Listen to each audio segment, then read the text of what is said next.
Welcome to The Explainer. Today, we're going to deconstruct a true masterpiece of literature and theology, a text that's absolutely central to the lives of over 1 billion people.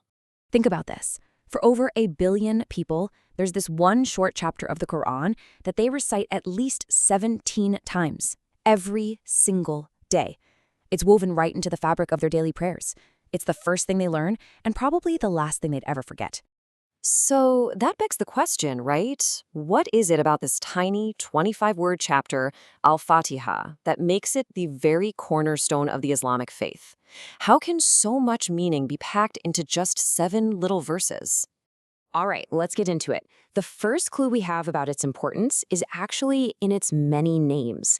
You see, each name kind of unlocks a different piece of the puzzle, a different dimension of what it means in a believer's life. So you have Al Fatihah, which means the opener, not just because it opens the Quran, but it also opens the prayer. Then there's al-Kitab, or the mother of the book, which tells you it holds the essence of the entire scripture.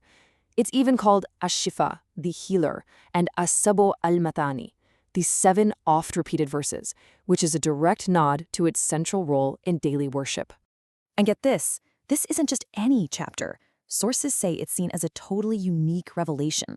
Prophetic narrations actually describe it as being unlike anything else, with nothing similar ever revealed in previous scriptures like the Torah or the Gospel.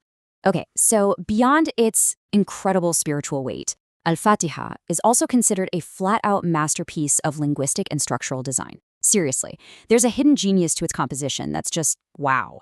When researchers really break down the original Arabic, they find this perfect 3-part symmetrical structure. It's incredibly balanced, creating this seamless narrative arc from start to finish. So here's how it works. It kicks off with a section that's all about praising God's attributes. Then, right in the middle, there's this pivotal verse that acts like a bridge or a covenant. And it wraps up with a third part, a direct plea for guidance from the worshiper straight to God. And here's where it gets even cooler, especially if you're a language nerd. You see, this structure points to a really deep linguistic choice. In Arabic grammar, you've got different sentence types. You've got nominal sentences, which suggest something is permanent, and verbal sentences, which suggest action and change. Al-Fatihah uses this distinction with incredible precision. So that first part, the one describing God, it uses those nominal sentences, the permanent ones, to really hammer home that his attributes are constant and unchanging. But the third part, where we humans are asking for guidance, that uses verbal sentences, reflecting that our actions, our faith, well, they're always in flux, always needing renewal. The grammar itself is reinforcing the core message. It's brilliant. But this structure, it's not just a clever literary device. It builds into something even more profound. You see, in Islamic tradition, this chapter isn't seen as a monologue. It's a direct, personal conversation with the Creator.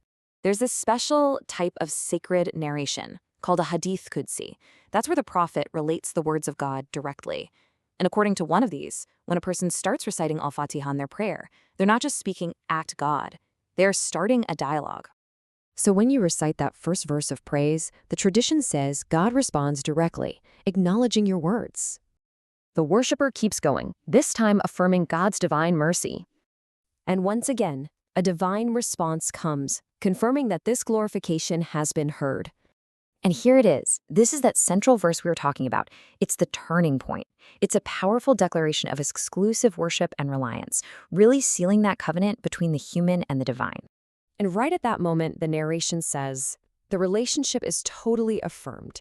God declares that this covenant is established, and the door is basically thrown wide open for the servant's request to be granted. So that's the crucial point, isn't it? After building this incredible connection through praise and making this covenant, what is the one ultimate request that this whole dialogue has been leading up to? The climax of the whole chapter is a single, powerful plea. Guide us to the straight path. But it's not some vague request.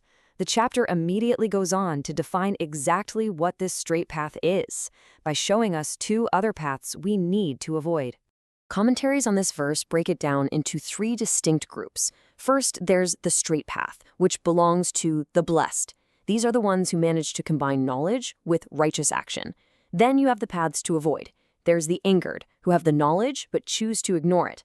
And then there are the astray, who act out of pure ignorance without any knowledge to guide them.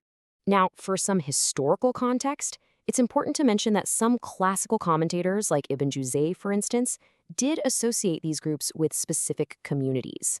A common interpretation was that those who earned anger referred to the Jews, and those who went astray referred to the Christians.